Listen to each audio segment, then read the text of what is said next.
Hi, welcome to SBR Sports Picks. My name is Peter Loshak. Today is Friday afternoon, September 22nd. It's week 3 in the NFL, and this, of course, is the Into the Weekend with BetDSI show for NFL Week 3. We talk with Brent, the headlines manager at DSI Sportsbook, every week about the very interesting and notable betting action that he has taken over the course of the week. We also talk with him about just general betting trends and anything related to lines making and risk management and all of that. It's definitely been an interesting year in the NFL. As we all know, attendance is a little bit down, and also scoring is kind of down. And for a bunch of years, just in the early weeks of the NFL, that we would see a lot of overs, a lot of games in the stratosphere.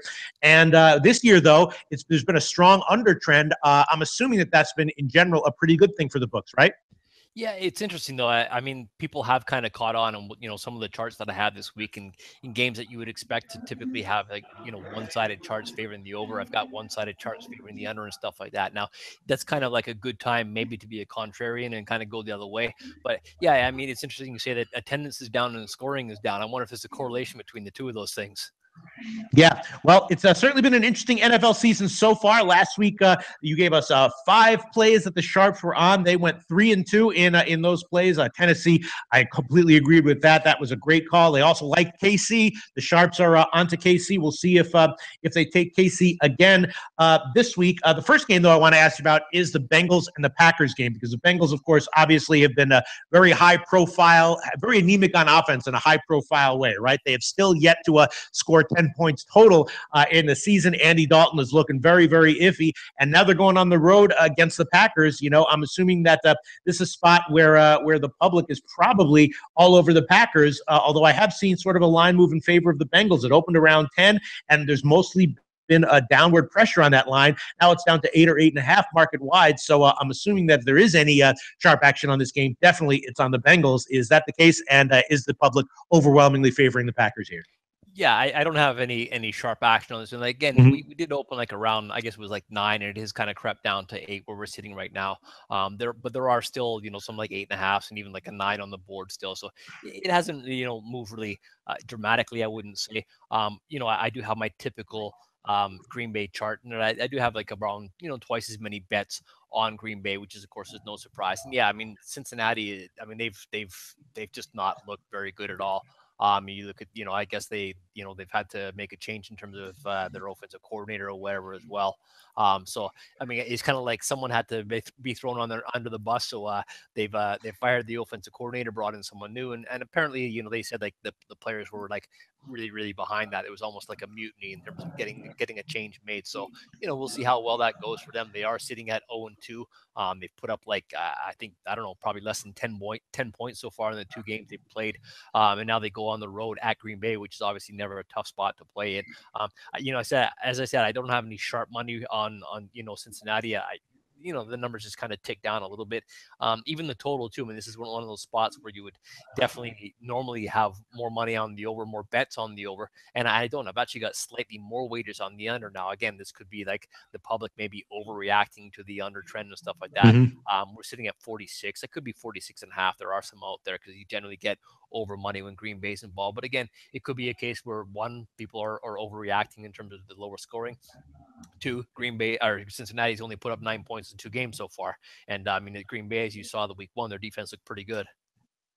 Yeah, for sure. All right. So the next game I want to ask you about is another one that was interesting from last week. It's the Steelers against the Bears. And last week, you told us that the public was surprisingly liking the Bears as an underdog, and also that you got sharp action on Tampa Bay. And when I heard that, that told me that Tampa Bay was probably a great bet. And of course, they wound up covering easily. The public got burned, and the Sharps who hit Tampa Bay cashed. I'm wondering, is the public favoring the Bears again this week? I can't imagine that would be the case going up against the Steelers, who are looking great this year. I'm guessing that the public is definitely off the Bears now and on the Steelers, right? Yeah, I mean, it doesn't take much to get off the Bears, I don't think. Yeah. My wager count is almost 3-1 favoring Pittsburgh, which is really no surprise at all. You expect more bets on Pittsburgh. And again, you just generally, the trend is to bet against bad teams. I mean, that's kind of It's kind of like, wow, you want to bet against bad teams? Well, yeah, yeah, that it sounds easy enough, but yeah, they do cover every now and then. And again, they're getting a full touchdown here at home, so it's kind of one of those spots where you'd like to think that the Sharps are going to come in. Now they haven't as of yet in terms of the side right now, so I've got pretty much one-sided action from the money and my wager count. Excuse me, about 3-1 favoring Pittsburgh, both of those. Talk about those games that are trending towards the under. This is one as well. And again, it could be a reflection of people just don't expect Chicago to score very much. But I actually do have sharp action on this game total, Peter, and that was under their 45.5. Now we are sitting at 44 right now, but even my counter in terms of again, Pittsburgh's one of those teams that the public would generally bet over, and I've got a wager count almost 3-1 favoring the under. So I've got public and sharps both on the under. The sharps came in under 45.5 though. Wow. So that could be a dangerous situation if the sharps start pounding these unders and the public gets a little bit more savvy and they start hitting the unders as well. That could change the betting profiles of these NFL games radically, couldn't it? It could, unless the next game we talk about has sharp money on the over. Right, exactly. Which we may well see. We may well see as soon as this scoring trend reverses in the NFL, which I'm sure it's going to at some point very soon. The public might get trapped there taking unders, and the sharps might be ahead of the curve on that one. Next game I want to ask about is the Chiefs against the Chargers. The sharps, of course, have been on the KC train early this year. They hit KC last week and cashed with that. I did see this line opened at 2.5, so I wouldn't at all be surprised if you tell us that you took early sharp action on KC at -2.5. It's now up to 3. Did you take early sharp action on KC this week as well?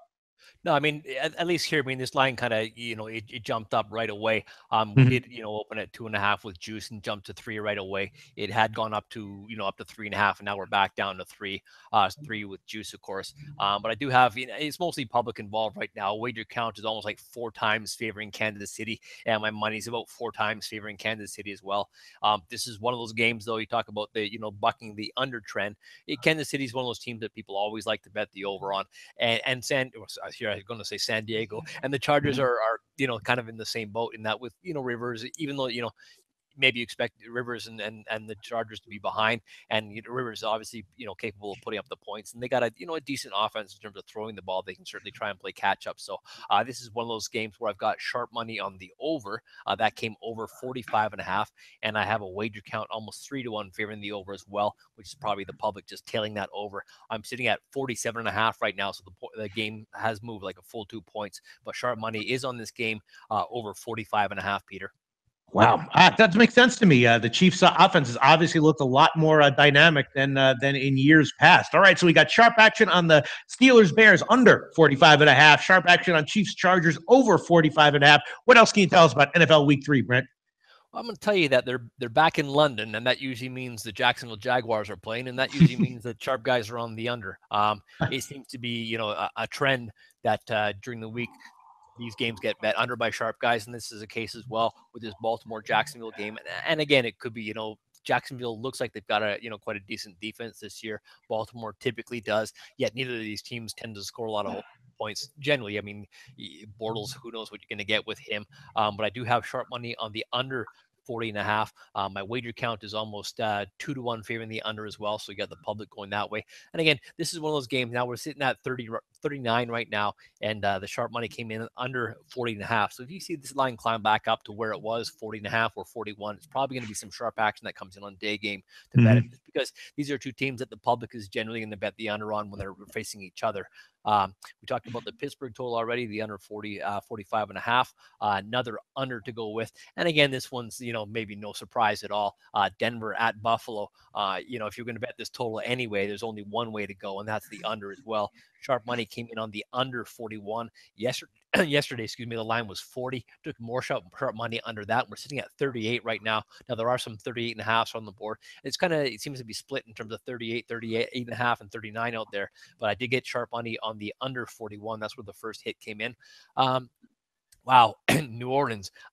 It's interesting, looking back at last week at this game, New Orleans and at home to New England, and it's just like we always, I always tell you guys, every week we get over money on New Orleans. Every week they get over money on New England, and we just had a flood of over money on that game. And of course, the line kept on dropping. It was, sharp guys really liked the under last week, and they really liked New Orleans last week. And I'm going to tell you this week that I've got sharp money on New Orleans +6, and I've got sharp money on the under 48.5 as well. Wow. So they're going back. Now, again, if I was going to back these plays with myself, New Orleans at Carolina is one of those spots where I would feel a whole lot more comfortable backing New Orleans and the under rather than New Orleans at home to New England. I mean, that just had like a track meet written all over it, and it turned out that way.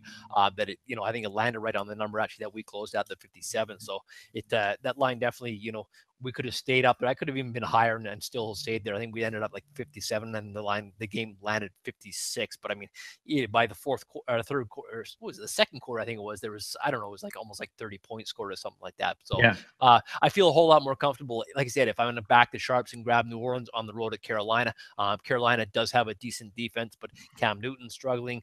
He's lost Greg Olsen, his tight end, who was just his money man year after year. So it's gonna be interesting to see how Carolina manages to score, but they do have a decent defense, so they should be able to control the Saints. Maybe a lower scoring game where the 6 points come in handy. So New Orleans +6 and the under 48.5 also sharp. The Eagles, here we go again. Philadelphia -5.5 going against the Giants. This is at Philadelphia, and I mean, I don't know. I think if you look back at the Giants, probably the last couple of weeks, and also going back into maybe the last 6 weeks of last season, they just don't score a whole lot of points. I mean, I don't know if they've broken 17 points any of the last 8 weeks. Maybe something worth looking into, but they just don't score a whole lot of points. And they're on the road at Philadelphia this week, and Philadelphia -5.5 is where the sharp money came in. There's pretty much 6 and 6.5 out there right now. Kansas City, we talked about that over 45.5. And fortunately, it's always nice when I have like a Sunday night or a Monday night game to talk about. And I do have sharp action on the Sunday night game. That is Oakland at Washington. If you follow line movement with Oakland -3.5, we're down to pretty much 3 across the board. There's even like some 3 -15, but there's also 3 dog 15 out there as well. So heavy sharp action has come in on Washington +3.5, and they're at home to Oakland on Sunday night. Wow. Heavy, sharp action on Washington. Interesting stuff there. Brent from BetDSI, thanks so much. We really appreciate it. Can't overstate how much we appreciate it. People talk about this show all week long, and the morning shows I do, waiting for it, asking when it's going to come out. Really appreciate it, Brent from BetDSI. Talk to you next week for NFL Week 4. Hey guys, thanks for tuning in to our channel. Now, we've put a lot of work into producing all these free videos, so please help us out and keep all our content free for you forever by simply liking, sharing, commenting, and subscribing. Now, not to mention, a visit to our industry-leading website will warm the hearts of all our SBR employees, especially myself. Now, the links are over there to the left, so do check those out. Thanks for watching.